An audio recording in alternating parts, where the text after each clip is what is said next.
Today, in our brief daily times in God's Word together, we're going to begin a short series through the Beatitudes that Jesus gave that begin the Sermon on the Mount. Let me begin reading to you from Matthew chapter 5, starting at verse 1, where it says, "And seeing the multitudes, he went up on a mountain, and when he was seated, his disciples came to him. Then he opened his mouth and taught them, saying, 'Blessed are the poor in spirit.'" Today I just want to focus on those first few words of Matthew chapter 5, verse 3 that say, "Blessed are the..." You see, this first portion of the Sermon on the Mount is known as the Beatitudes, which means the blessings, but can also be understood as giving the believer his or her be-attitudes. In other words, the attitudes that we should be.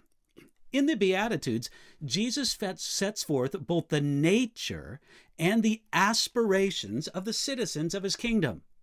The citizens of Jesus' kingdom are to have these attributes, and they are to be learning these descriptions of character. Now, all of these character traits that follow in Matthew chapter 5 are marks and goals of all Christians.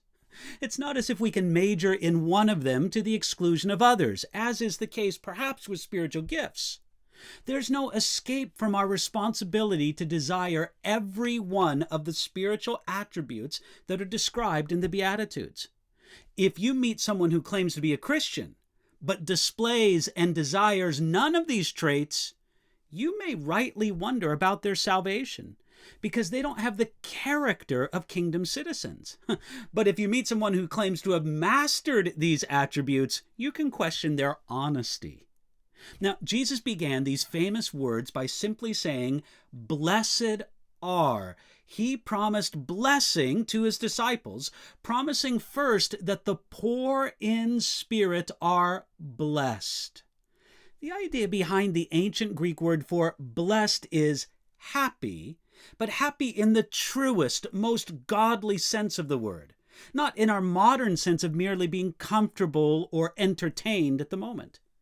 This same word for blessed, which in some sense means happy, is applied to God in 1 Timothy chapter 1, verse 11, where it says, "According to the glorious gospel of the blessed God."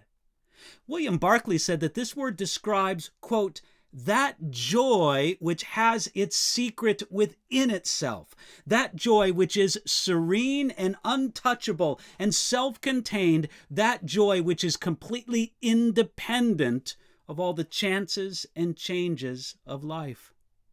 Wouldn't anyone want to have that kind of happiness?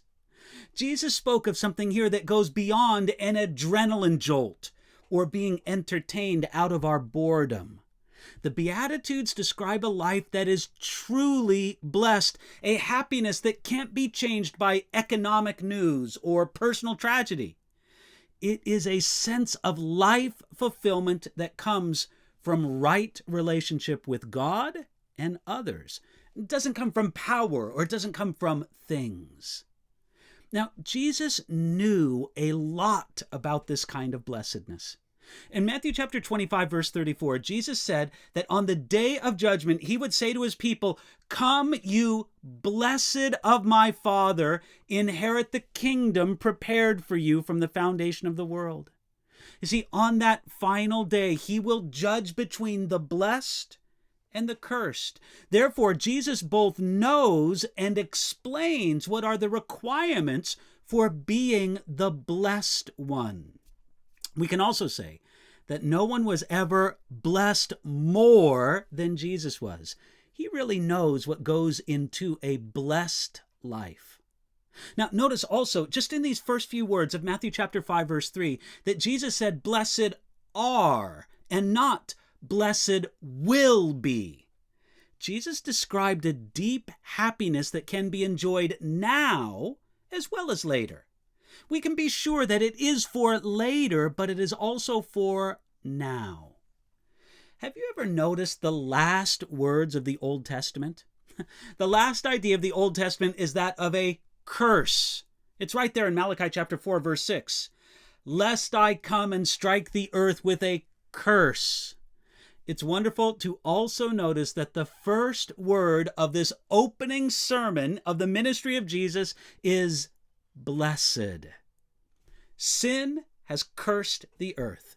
It has cursed the people and the ecology. It's cursed the politics and the economy. It's even cursed the thoughts and the dreams. All of these things upon the earth are touched by the curse. Yet if we will listen, Jesus shows us a better way, a blessed way. He shows us how to live as citizens of his kingdom instead of citizens of this cursed earth. It's time for us to listen and to be blessed, and to do that today.